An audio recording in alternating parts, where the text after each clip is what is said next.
자, 안녕하세요. 파이썬 프로그래밍 공부하고 있습니다. 오늘은 그 9번째 토픽으로요. 데이터 시각화에 대한 얘기입니다. 즉, 데이터를 우리가 사람들이 이해하기 편하게 그림으로 한번 그려보는 그런 내용이 되겠습니다. 자, 그래서 기본적으로는 우리가 이제 Matplotlib 라이브러리라고 하는 그 패키지가 있어요. 자, 거기에서 이제 우리가 여러 가지 함수들을 좀 이용하는 것을 이제 공부할 거고요. 그 다음에 또 Seaborn 라이브러리라고 해서 아주 그림을 좀 그리고 뭐 통계적인 분석을 할 때 유용하게 쓰이는 게 있습니다. 그래서 이 두 가지를 기본적으로 좀 설명을 드리도록 하겠습니다. 자, 먼저 Matplotlib 라이브러리인데요. 이 이제 패키지를 이제 불러와야겠죠. 그래서 import matplotlib 라이브러리에 여기 pyplot이라고 하는 또 안에 모듈이 들어있어서 자, 그것만 좀 불러오겠습니다. 그래서 이게 matplotlib 라이브러리 pyplot 이 기니까 닉네임을 사람들이 주로 plt plot이라는 뜻의 plt로 이렇게 닉네임을 정하죠. 자, 그래서 가장 기본적인 그래프를 그려보면 예를 들어 숫자가 이렇게 쭉 리스트로 여러 개가 들어있다. 그래서 이제 이게 뭐 템퍼레처다, 온도다. 그러면 템프라고 하는 리스트의 그 변수를 하나 만들었을 거고요. 그 다음 그 plt라고 하는 저 모듈에 .plot 그 안에 이제 plot이라는 함수가 있어요. 그래서 .plot 해서 그 내용 집어넣어 주면 그림이 그려지는데 이제 공식적으로 그림을 보여달라고 하는 명령을 내리면 이제 이렇게 그림이 보여줍니다. 사실은 이제 요거 안 써도 그림이 살짝 보여주긴 해요. 보여주고 여기 뭔가 이제 메시지가 뜰 텐데 그것은 이제 공식적으로 보여달라고 했던 게 공식적으로 보여준 게 아니고 그냥 프로그램을 짜는 와중에 여러분 그냥 참고하라고 보여줬던 거예요. 그래서 여러분이 코드로 이렇게 plot.show라고 치면 이제 이런 뭐 다른 군더더기 없이 그림이 그려집니다. 자, 그래서 그림을 이렇게 볼 수 있고요. 그래서 숫자 이 값들을 다 높이로 하는 원래는 이제 점들이 있는데 이 점들을 다 이어 놓은 것이다. 이렇게 생각하시면 되겠죠. 자, 그 다음에 그래프의 제목과 축을 어떻게 정하느냐. 여기 보시면 그래프의 제목이 있고 축의 이름이 날짜하고 기온이 있죠. 자, 그것은 아까 그림을 그린 거기에다가 .title 하면 이게 이제 제목이 되는 거고 .xlabel 하면 뭐 xlabel이라고 불러도 되고요. 날짜, ylabel 하면은 기온 이렇게 달라붙게 됩니다. 자, 근데 방금 그 그림을 그렸는데 만약에 한글이 깨졌다. 자, 그러면 여러분이 이제 콜랩을 사용하고 있다면 구글 콜랩을 사용하고 있다면 Matplotlib 라이브러리에서 한글을 사용하기 위해서는 한글 폰트를 먼저 구글 콜랩에 설치를 해야 됩니다. 자, 그래서 여기 보이는 요런 두 라인을 이제 실행을 시키고 그러면 이제 런타임을 런타임 다시 시작이라는 것으로 여러분 이제 구글 콜랩에 뭔가 뜨면은 이걸 선택을 하세요. 그러고 나서 이 Matplotlib 라이브러리 함수들이 해당 폰트를 사용하도록 다음과 같이 설정을 해줘야 됩니다. 그래서 무조건 그냥 이렇게 하시면 돼요. 그래서 뭐 Matplotlib 라이브러리의 pyplot 또 이제 우리가 plt라고 아까 불러서 썼고요. 뭐 Matplotlib 라이브러리를 그냥 mpl이라 부르고 여기 아니 뭐 이게 디테일한 내용을 지금 여러분이 알 수가 없어요, 사실은. 그래서 여기서 요 파트를 실행을 시켜라. 그러면 이제 한글이 그림상에 잘 나타날 거다. 만약에 여러분이 이제 윈도우즈에서 아나콘다를 통해서 여러분 컴퓨터 자체 내에서 윈도우 환경에서 주피터 노트북을 쓰고 있다면 다음과 같은 이런 명령어를 좀 실행을 시켜라. 자, 그러면 이게 이제 전부 다 그 폰트를 설정하는 그런 과정인데요. 그냥 그대로 똑같이 하시면 됩니다. 자, 그래서 그렇게 하시면 된다. 자, 이제 그래프를 그리는데 조금 더 좀 다듬어 볼게요. 지금 예를 들어서 이런 식의 그래프를 그리고 싶다. 지금 지금 아까는 그냥 파란색 선으로 쭉쭉쭉 돼 있었는데 지금 초록색이고 동그라미도 있고 점선으로 되고 좀 이런 게죠. 그래서 색깔을 바꾸든지 점의 모양을 바꾸든지 선의 유형을 바꿀 수 있다. 색깔을 바꾸면 여기 뭐 B, G, R, C, Y, K, W가 각각 어떤 색깔을 나타낸다. 그 다음 점의 모양은 O, V, 뭐 꺽쇠, S, 플러스, 뭐 점 이렇게 있는데 그 다음에 선의 유형도요. 솔리드 라인이냐, 뭐 대시드 라인이냐, 대시 줄 긋고 점 찍고 줄 긋고 점 찍고 이런 대시 닷 라인이냐, 아니면 닷디드 라인이냐, 점점점점점 이렇게 된 거냐. 차이가 있습니다. 예를 바로 한번 볼게요. 아까처럼 플롯에 템프를 찍었는데 여기 요렇게 지금 뭔가 아규먼트를 넣었어요. 자, 먼저 앞에 있는 G는 초록색으로 하겠다. 뒤에 있는 O는 원을 그리겠다. 그 다음에 뒤에 있는 요 파트는 대시드 라인을 긋겠다. 그래서 나온 결과물이 이렇게 좀 된 거죠. 그렇게 내가 선택할 수 있구나 라고 이해하시면 됩니다. 그 다음에 이 그래프의 크기를 이게 뭐 좀 작게 그릴 거냐 아니면 크게 이렇게 그릴 거냐 아니면 더 크게 이렇게 그릴 거냐 라는 선택은 피규어의 피규어 사이즈라는 것으로 이렇게 하면 됩니다. 이게 10,6은 이 가로가 10이고 세로가 6이란 뜻이에요. 그래서 이건 인치 단위입니다. 이게 1인치라는 건 2.5cm죠. 그래서 인치 단위로 이렇게 지정을 해줄 수가 있다. 여러분이 이게 좀 바꿔가면서 결과가 어떻게 나오는지 보면 좋겠죠. 자, 그 다음 축 간격 조절이라고 했는데, 자, 한마디로 여기를 이 칸을 지금 X축을 이게 몇 칸 간격으로 보이게 할 거냐라는 거예요. 그래서 지금 보시면 이제 총 31개의 값들을 가지고 있네요. 아까 템퍼레처 값이 그랬거든요. 자, 그래서 X를 이제 정해주는데 레인지 1에서부터 템프가 숫자가 있으니까 그거 플러스 1까지 하면은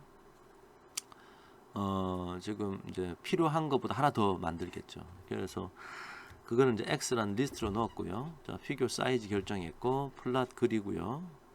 이 X를 여기다 넣은 거 보니까 이제 가로축을 정해 준 것 같네요. 이렇게 가로축을. 그 다음에 템프는 이제 세로축이 될 거고 레드 컬러에 점선을 그어라 했더니 그림이 이렇게 지금 그려졌고요. 레이블을 그냥 기본 그래프. 자, 이 그림의 이름을 그냥 기본 그래프라고 좀 이렇게 기억을 해 놓으려고 합니다. 그래서 기본 그래프라고 라벨을 정해 놓았다. 자, 그 다음에 여기 플랫.x 틱스라고 하면은 이 x 값을 밑에다 찍는데 이렇게 찍는데 로테이션은 90도를 틀어라고 해놓은 거 보니까 여기 좀 숫자 보시면 예를 들어서 뭐 20이라는 숫자는 원래 20이라고 찍혀야 되는데 이것을 90도 틀어가지고 20 이렇게 지금 나타나게 찍었다는 얘기예요. 시계 반대 방향으로 돌리나 보네요. 자, 그래서 그렇게 정해줄 수 있다. 이걸 왜 이렇게 했냐면 안 그러면 글씨가 이게 서로 겹칠 수가 있으니까 그걸 피하려고 했겠죠. 자, 그 다음에 여러 종류의 그래프를 겹치기. 지금 기본 그래프는 이렇게 점선으로 나타났다는 거 있는데 여기다가 몇 가지를 좀 더 겹쳐볼 수도 있어요. 예를 들어서 개별적인 그래프를 따로따로 한번 그려봅시다. 자, 바 함수를 쓰면 이제 바 차트를 그리는 거죠. 막대 그래프 그리는 겁니다. 가로는 X 쓰고 세로는 템프 값으로 하고 이 레이블을 막대 그래프라고 해놓죠. 그 다음에 요거는 이제 스캐터 플랫인데 지금 요거는 뭘 했냐 보니까 스캐터라는 함수를 썼어요. 그래서 X는 가로축이고요. 템프가 이제 세로인데 여기 S를 XS라고 해라. 이게 S가 보니까 사이즈 같아요. 사이즈가 지금 보니까 여기 값이 큰 놈들은 이게 원이 크고 값이 작을 때는 원이 좀 작죠. 그래서 i의 이승이다. for I in temp. temp 안에서 값이 돌아가면서 그 temp의 값을 이승을 하라는 거네. 그러니까 temp의 값이 높으면 원이 커질 거고 temp의 값이 낮으면 원이 작아질 겁니다. 자, 그렇게 좀 한번 해봐라 해서 그거를 사이즈에 넣은 것 같아요. 그 다음에 칼라도 그런 값들을 좀 구분을 했네요. 그래서 사이즈도 구분하고 칼라도 구분하고 해서 결과물은 지금 이렇게 나왔습니다. 그래서 좀 밝은 색도 있고 진한 색도 있고. 그래서 이 그림의 레이블을 산점 그래프라고 한번 해보죠. 자, 그러면 이제 그래프를 겹칠 때는 자, 일단 피규어 사이즈를 이제 정하고요. 그냥 이렇게 그래프 3개를 그려주면 돼요. 이렇게 연속으로 그려주면 첫 번째 그리고 그 위에다가 또 덮어 그리고 그 위에다 또 덮어 그렸다는 거지. 방금 위에서 아까 우리가 앞선 슬라이드에서 봤던 겁니다.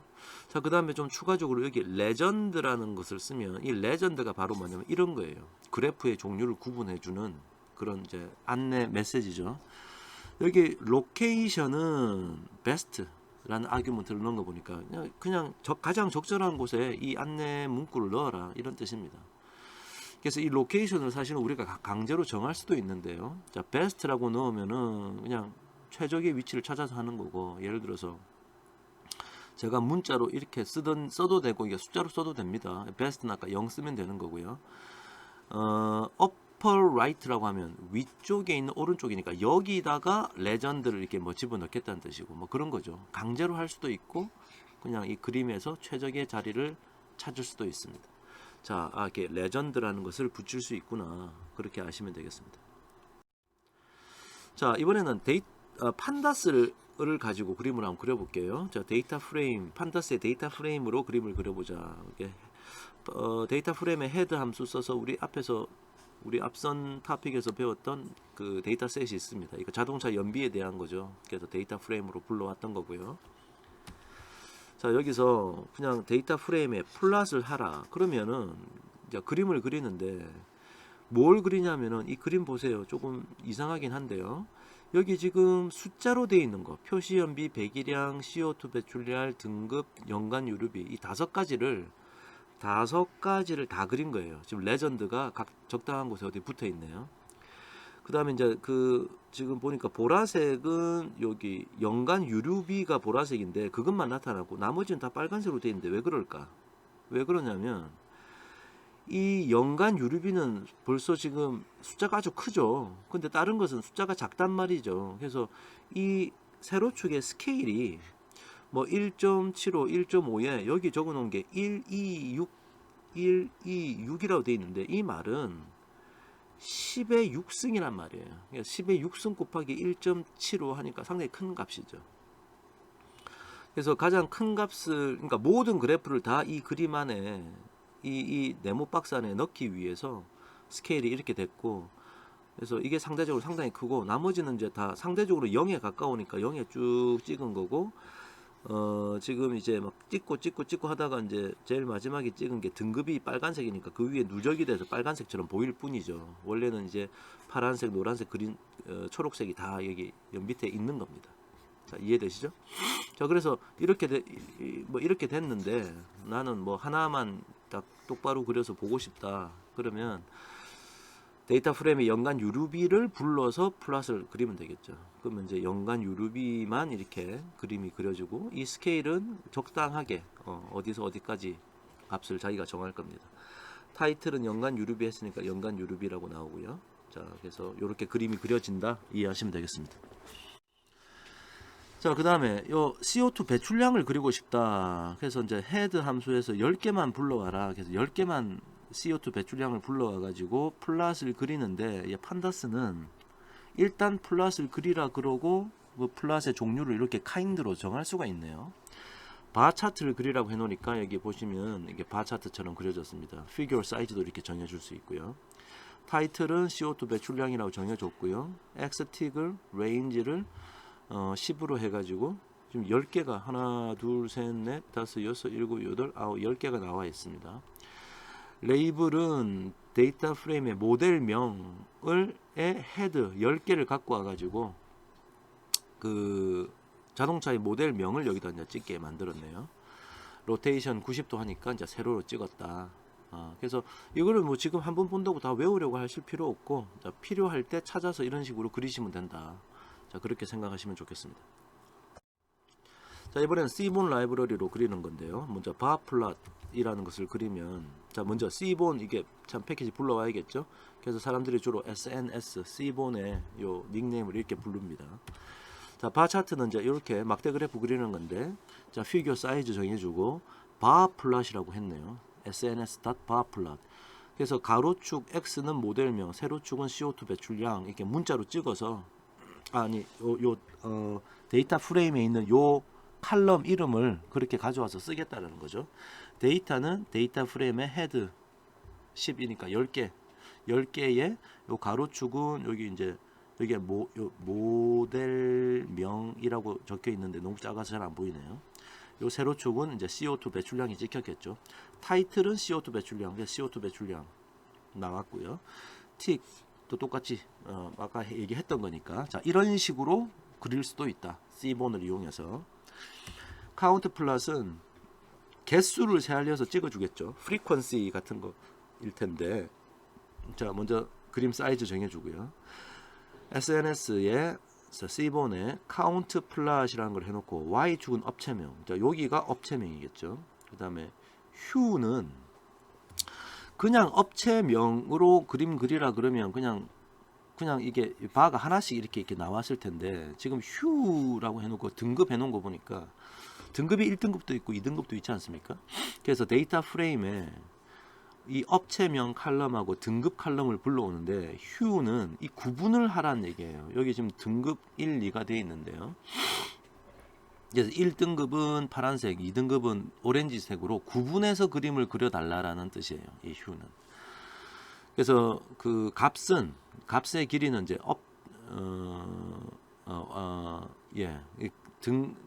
등급을 보고 자 카운트 플랫이니까 개수를 세알리는 거지 개수를. 그래서 어느 업체명에 뭐 아우디 폭스바겐에 등급이 1등급인 게 몇 건이 있느냐. 그래서 요만큼 건이 있다. 2등급은 요만큼 건이 있다. 자 그렇게 카운트를 해서 그림을 그린다. 타이틀은 업체별 현황이니까 업체별 현황이라고 붙었겠죠. 자 이렇게 그림을 그릴 수 있다. 자, 그 다음에 디스트리뷰션 플랫인데 디스트 플랫 해놓은 거는 자 그림 사이즈 정하고요. 데이터 프레임에 연간 유류비 하면 숫자가 쭉 있겠죠. 그래서 디스트 플랫이라는 걸 하면 이거는 디스트리뷰션을 보여주기 위해서 이게 지금 이제 프리퀀시를 나타내는 빈도를 나타내는 히스토그램 같은 거 아닙니까? 사실 이 그림의 이름은 통계학에서 말하는 히스토그램입니다.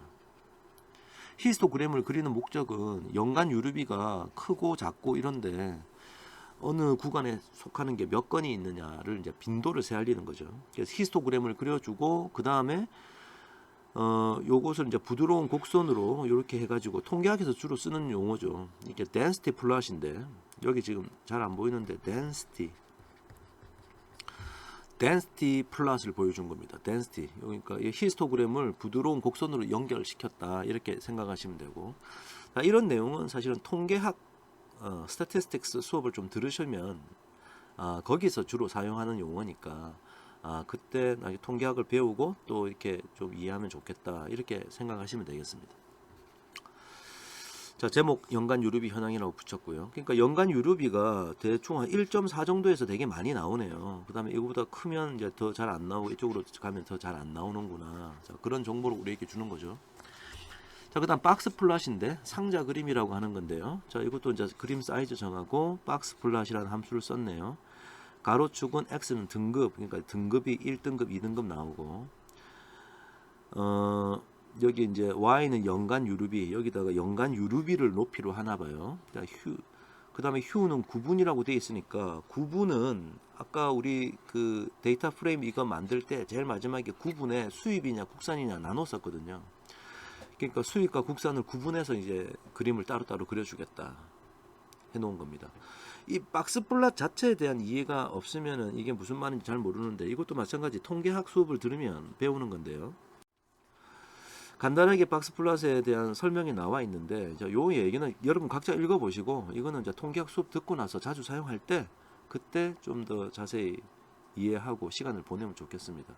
간단하게 얘기하면 요 가운데 선의 이 높이라는 건 뭐냐면 크기 순으로 정렬했을 때 중간쯤 오는 거예요.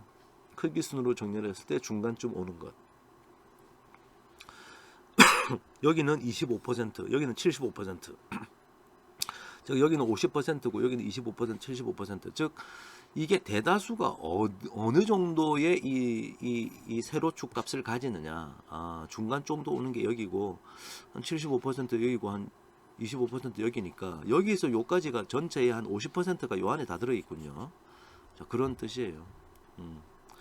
그래서 여기 이제 원래는 최대치가 여기고 원래는 최소치가 여기인데 이런 거는 좀 이상치 같다라는 것도 표시해 줍니다. 그래서 이상치를 판단하는 기준은 요 길이를 IQR이라 그러는데 요 길이의 1.5배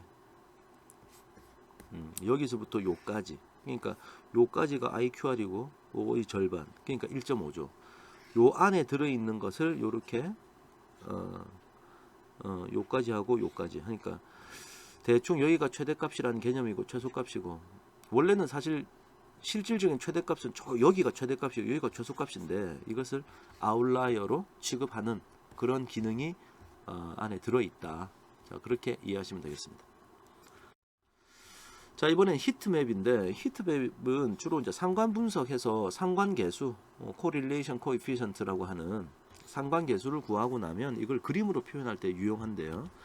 이것도 마찬가지 통계학을 배우고 나서 여러분이 좀 유익하게 쓸 수 있다. 이해하시면 되고요. 자, 그래서 이제 뭐 여기 좀 여기 뭐 색깔 같은 거 좀 조정하고 하려고 여기 뭐 이런 기능을 좀 기본적으로 세팅을 좀 하고, 그다음 그림 사이즈 정하고, 여기 히트맵이라고 쓰고, 여기 코릴레이션, 데이터 프레임의 코릴레이션이 이제 매트릭스의 행렬의 형태로 갖고 있을 텐데, 그거 가지고 그림을 그리라 그러면 이렇게 나옵니다. 근데 이제 코릴레이션이라는 게 예를 들어서 이제 R이 코릴레이션이면 이게 1에서 마이너스 1까지거든요. 가장 커봤자 1이고 가장 작으면 마이너스 1입니다. 그래서 숫자가 막 나와 있을 텐데, 여기 보니까 뭐 여기 컬러의 바를 보여줄 거냐 해서 이제 true라고 했기 때문에 이런 게 보여준 거예요. 이런 게. 그죠? 그래서 어노테이션을 적어라. 그래서 뭐 어노테이션, 여러분 이거 false라고 해도 한번 바꿔 보세요. 뭐가 변하는지 좀 보시면 좋겠고요. 그래서 가장 크면 1이 여기니까 클수록 연한 색깔이고요. 0이 될 때 한 요 정도 색깔이고, 지금 우리 데이터에서는 마이너스 0.75보다 조금 더 나가는 것까지 있나 봐요.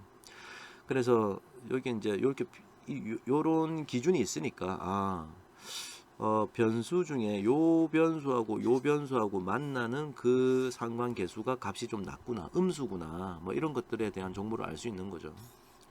그래서 이것도 역시 현재 이 상관계수에 대한 정확한 뜻을 여러분이 correlation coefficient라고 하는 correlation coefficient라고 하는 이 통계학의 개념, 상관계수라는 건데요. 이것을 배우고 나서 이것을 볼 때 의미가 있을 것 같습니다. 나중에 기회 있을 때 상관계수를 또 배우도록 하죠.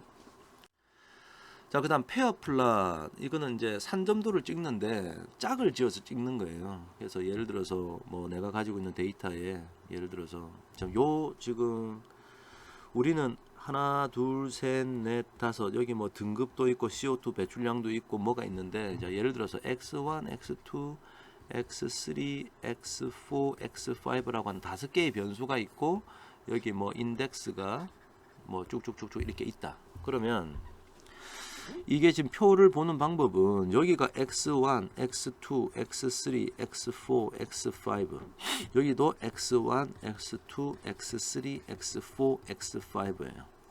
자, 그래서 예를 들어 이 그림의 뜻은 뭐냐? 지금 요 인덱스의 개수가 예를 들어서 100개가 있다면, 우리는 사실 이제 앞에서 할 때 200개 했었죠. 예를 들어 200개가 있다면 요 점이 200개가 있는 거예요, 지금. 그리고 그 각각의 x1 값과 x2 값을 찾아서, 예를 들어서 요 관측치는 x1 값이 얼마, x2 값이 얼마이기 때문에 위치가 하나 정해져서 점이 찍히겠죠. 예. 또 다른 관측지는 요 값과 요 값을 보고 점이 여기 찍힐 겁니다. 자, 그런 식으로 점을 찍어 놓은 거고요. 여기 휴를 구분으로 해 놓으니까 여기 뭐 수입이냐 아니면 외제차냐를 또 색깔을 좀 달리해서 해줬네요. 휴라는 것은 늘 그럴 때 이제 사용하는 거죠. 자, 그래서 이제 요 산점도는 그렇게 그런 의미를 가지고 있고요. 그 다음에 이제 X1과 X1 만나는 곳에서는 산점도가 어떻게 되어 있을 거냐면 보나마나 이게 일직선으로 이렇게 되어 있을 거라고. 그러니까 별 의미가 없으니까 그냥 여기 이 대각선에는 그냥 요 X1이란 변수에 히스토그램을 부드럽게 이은 선을 그려주는 거네요. 히스토그램을 사실 그려준다라고 생각하시면 됩니다. 근데 지금 휴를 두 가지로 해놓으니까 두 가지 그래프를 이렇게 그려 놓은 것이다. 이것도 역시 통계학의 수업을 듣고 나서 여러분이 이런 걸 좀 보시면 도움이 될 것 같습니다. 자, 그래서 이제 뭐 연습처럼 하나 해보면요, 우리가 이제 앞에서 개봉월이 포함된 영화 예매 정보를 저장한 movie2.csv 파일이라는 것을 만들었었거든요. 그걸 시각화하는 얘기를 하고 있습니다. 자, 그래서 먼저 여기 CSV movie2.csv를 불러오면 판다스로 이게 CSV로 불러와서 헤드 함수 보자 그러면 몇 개 이렇게 나오겠죠. 자, 요런 데이터였습니다. 그 다음에 예매율을 나타내는 가로 막대 그래프를 그려본다. 예매율을 이 관심이니까 자, 그림 사이즈 정하고 SNS C본에 바 플러스를 사용했네요. 그 다음에 세로축을 영화명으로 했어요. 그러니까 이게 다 영화명이죠. 그 다음에 X축을 예매율, 이쪽이 가로축이 예매율에 대한 정보를 이렇게 그렸겠죠. 데이터는 요 칼럼명과 요 칼럼명은 데이터 프레임, 우리가 지금 데이터 프레임 이렇게 불러왔지 않습니까? 거기서 읽어라 이런 뜻이고요. 그래서 그림이 그려지고 타이틀도 붙였고 X 라벨, Y 라벨은 아무것도 안 넣었네요. 그러니까 뭐 여기 라벨 이름이 붙지는 않았다. 이렇게 그렸다. 그 다음에 뭐 어떤 걸 하냐면 등급별로 월별 개봉된 영화 수를 나타내는 등급별로 월별 개봉된 영화 수를 나타내는 그래프 그려보고 영화 평점을 그래프로 그려보고 평점열의 내용을 박스 플러스로 그려가지고 평점을 박스 플러스로 그려서 이상치가 있는지 없는지 확인해보자 이렇게 했습니다. 자, 그래서 일단 뭐 여기 지금 했던 작업은 관람가 중에 유니크한 걸 찾으면 12세, 15세 뭐 전체관 있을 텐데 그걸 솔티드 하니까 이게 정렬이 됐겠죠. 그래서 그걸 그레이드에 넣었습니다. 그래서 그레이드에는 12세, 15세 전체관이라는 게 있는데요. 그림의 사이즈를 정하고 자, 카운트 플러스를 했네요. 그래서 가로축은 관람가, 그러니까 12세, 15세 전체관이 나왔을 거고 휴는 월별로. 그래서 오리지널한 데이터에는 1월달, 뭐 3월달, 4월달, 5월달이 있나 봐요. 그래서 그래프를 4개로 그려달라. 4개로 그려주는데 여기는 뭐 그래프가 이제 값이 없으니까 여기 원래 그래프가 와야 되는 자리인데 값이 0이니까 아무것도 안 그려진 것처럼 보이고요. 데이터 프레임 DF에서 오더는 그레이드 순으로 요 그레이드 순으로 요 순서대로 그렸다는 얘기고, 그 다음에 셋 언더바 타이틀에 관람가 분석해서 했습니다. 그래서 카운트 플러스이기 때문에 개수를 세알려서 높이를 설정했다. 자, 이렇게 보면 되겠네요. 자, 그래서 뭐 12세 관람가는 4월달에 제일 많이 나왔고요. 15세 관람가도 4월달에 나왔고 전체관은 5월달에 많이 나왔네요. 그렇게 볼 수 있습니다. 자, 그 다음에 사이즈 정하고요. 디스트리뷰션 플러스를 통해서 여기 이제 데이터의 평점 정보 뭐 점수가 있을 텐데 그것에 디스트리뷰션 하니까 히스토그램이 이렇게 나왔네. 그래서 뭐 여기 보면 뭐 7.5에서 10.0 사이에 제일 많네요. 점수를 후하게 줬네요. 그 다음에 이렇게 좀 작아진다. 여기 KDE true라고 하면은 이게 선이 그어집니다. 이 KDA는 뭐 이것도 사실은 기계학습 데이터 사이언스 공부를 좀 해야 아는 건데 이게 뭐 지금 여러분 신경 쓰지 마세요. 커널 density estimation의 약자입니다. 그게 KDE라는 건데 하여튼 그건 나중에 보면 됩니다. 그래서 결국은 히스토그램을 부드러운 곡선으로 이어주는 기법입니다. 그것을 true라고 했기 때문에 그렸다 이렇게 생각하시면 되고요. 점수는 제법 후하게 줬다 이런 걸 알 수 있죠. 자, 그 다음에 박스 플러스를 그리라고 했네요. 평점을 가지고 박스 플러스를 그려라. 그러니까 이렇게 나왔는데 아까 이상치가 있냐 없냐 보라고 그랬으니까 보니까 여기 이상치 같은 게 하나 있네요. 점수가 거의 0점을 받았는데 이게 도대체 뭔지 한번 확인해 보려고 데이터 프레임의 평점이 0인 것을 골라라. 그러니까 0이냐 아니냐 물어보면 true, false 나왔을 텐데 true인 것을 찾아서 데이터 프레임에서 그 행을 보여주겠죠. 보니까 영화 bad hair가 평점 0점을 받았네요. 그래서 뭐 실수로 잘못 쳤는지 모르겠어요. 하여튼 이런 것이 아웃라이어다 라고 보여주고 있습니다. 자, 이제 앞에서 공부했던 그런 내용을 여러분 잘 이해했다면요. 자, 지금 이제 뭐 이렇게 시각화를 할 수 있는 숙제 문제를 한번 해결해 볼 수 있을 것 같아요. 자, 우리가 앞전 그 토픽에서 뭐 쓱닷컴 가서 ranking.csv 파일을 여러분이 이제 크롤링을 해서 만들었었는데요. 자, 시간이 지남에 따라 이 데이터가 달라지니까 그냥 제가 제공하는 이 ranking.csv 파일이 이제 제가 제공을 할 건데요. 자, 요 파일을 이용해 가지고 판매점별 제품의 개수를 바 플러스로 시각화하는 숙제를 여기 해결 전략을 따라서 한번 해보시면 자, 좋은 공부가 될 것 같고요.